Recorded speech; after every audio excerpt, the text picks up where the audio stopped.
पिछले पार्ट में आपने देखा कि किस तरह गांव के पास वाले जंगल में जंगली जानवरों की रहस्यमय मौत होती है, और इस बात का पता लगाने के लिए मेरे दो भाई मोनू और उमेश और एक गांव वाला रात में पहरा लगाने लगते हैं। बहुत देर तक पहरा लगाने के बाद फाइनली उन्हें एक जंगली जानवर की चीख सुनाई देती है, जिसकी आवाज का पीछा करते करते वो उस जानवर तक पहुंच जाते हैं, जहां पर एक मासूम सा हिरन बुरी तरह से मरा हुआ था। जैसे ही वो तीनों उस हिरन को देखते हैं, वो बुरी ही तरह से पीला पड़ा हुआ था और उसका खून मानो जैसे बहुत बुरी तरह से सूख गया था। उन्हें समझ नहीं आ रहा था कि इसकी मौत आखिर हुई कैसे है। वो सभी उस जानवर को देख ही रहे थे कि तभी उन्हें किसी के चीखने की आवाज आई, जो कि चीख बहुत ही ज्यादा जोर से थी और वो जंगल के और अंदर से आई थी। और वो चीख किसी जानवर की नहीं थी, वो किसी इंसान की चीख थी।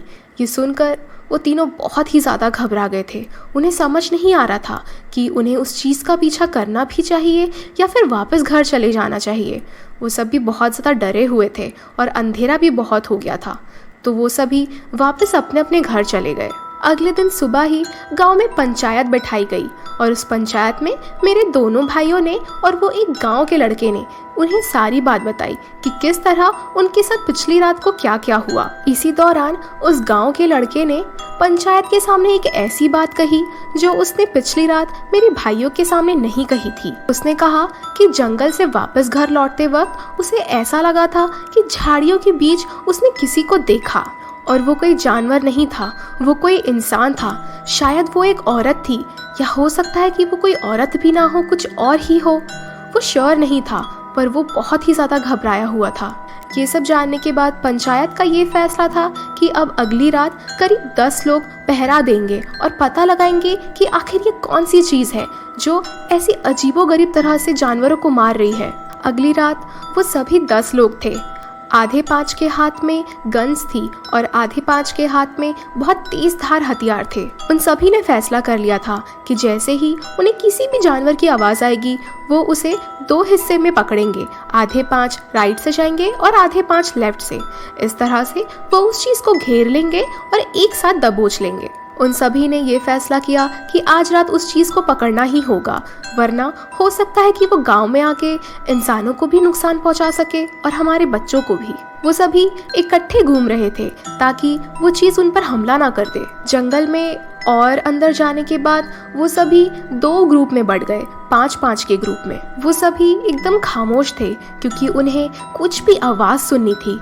थोड़े दूर चलने के बाद उन सभी को झाड़ियों के हिलने की आवाज़ें आने लगी और वो सभी धीरे धीरे उसी दिशा पर बढ़ने लगे। हम सभी 5 एक दूसरे से इशारे में बात कर रहे थे और यही सोच रहे थे कि दूसरे ग्रुप वाले 5 लोग भी उसे दूसरी तरफ से घेर ले ताकि हम सभी उसे एक साथ पकड़ सके। हम सभी ने उस झाड़ी को चारों तरफ से घेर लिया था और अब हम सभी धीरे धीरे उसके पास बढ़ने लगे थे। वहाँ से अब उस मासूम जानवर की आवाज़ भी आने लगी थी, जो कि बहुत ही ज़्यादा दर्द में चीख रहा था।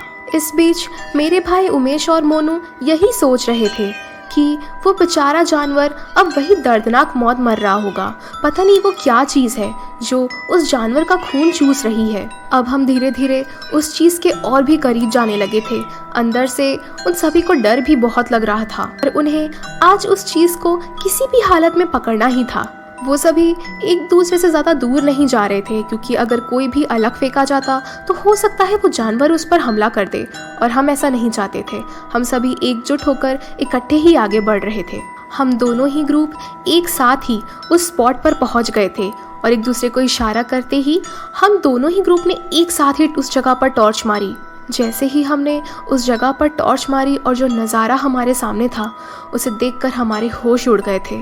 वहाँ पर वो हिरण अधमरी हालत में पड़ा हुआ था और उसके ऊपर कोई जानवर नहीं था। उसके ऊपर एक दर्दनाक चुड़ैल थी जो उसका खून चूस रही थी।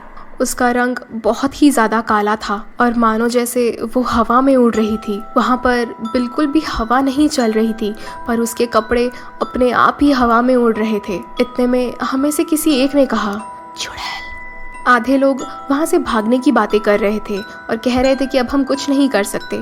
आधे लोग उस पर हमला करने की बातें कर रहे थे। इतने में किसी एक ने उस पर गोली चला दी। गोली चलते ही उस चुड़ैल ने हमारी तरफ देखा। उसका चेहरा देखकर हमारी मानो जैसे धड़कनें ही रुक गई थी। उसका चेहरा पूरी तरह से सफ़ेद था, उसकी आंखें बहुत ज़्यादा ही लाल थी, वो बहुत ही ज़्यादा दर्दनाक और भयानक दिख रही थी। जैसे ही उसने हमारी तरफ देखा, उसने एक लंबी सी चीख मारी जो कि कभी ख़त्म ही नहीं हो रही थी। वो इतनी ज़ोर से थी कि मानो जैसे हमारे कान के पर्दे फट गए थे। और इतने में ही वहाँ पर भगदड़ सी मच गई, सभी इधर उधर भागने लगे, सब बस अपनी जान बचाकर वहाँ से भागना चाहते थे। मेरे भाई मोनू और उमेश एक साथ वहाँ से भागने लगे। सभी ने वो नज़ारा देखा, वो चुड़ैल अपनी जगह से उठ चुकी थी और वो सभी का पीछा कर रही थी। उमेश और मोनू बस उस जंगल से बाहर निकलना चाहते थे। जैसे ही उमेश ने पीछे पलट कर देखा तो वो चुड़ैल उनके पीछे आ रही थी और वो खून की प्यासी लग रही थी। वो बहुत ही ज़्यादा डरावना था। उन दोनों की ही हालत बहुत ही ज़्यादा बुरी तरह से ख़राब हो गई थी। वो जंगल से भागते भागते कच्चे रास्ते पर आ गए थे, पर तब भी वो चुड़ैल उनका पीछा कर रही थी। वो वहाँ से भागते भागते गांव की तरफ आ गए और तुरंत ही वो अपने घर में घुसकर उन्होंने कुंडी लगा ली। उन्हें नहीं पता कि उस चुड़ैल ने कब उनका पीछा करना बंद कर दिया था। घर आते ही मम्मी पापा उनसे सवाल पूछने लगे। वो दोनों बहुत ही ज़्यादा लंबी लंबी सांसें ले रहे थे। उन्हें यकीन नहीं हुआ था कि उनकी आंखों के सामने क्या हुआ था। उन्होंने पानी पीने के बाद मम्मी पापा को सारी बातें बताई। ये सुनने के बाद मम्मी पापा के भी होश उड़ गए थे। तब पापा ने बताया कि चुड़ैलें होती हैं जो इंसानों का खून पीती है और वो जानवरों को भी नहीं छोड़ती।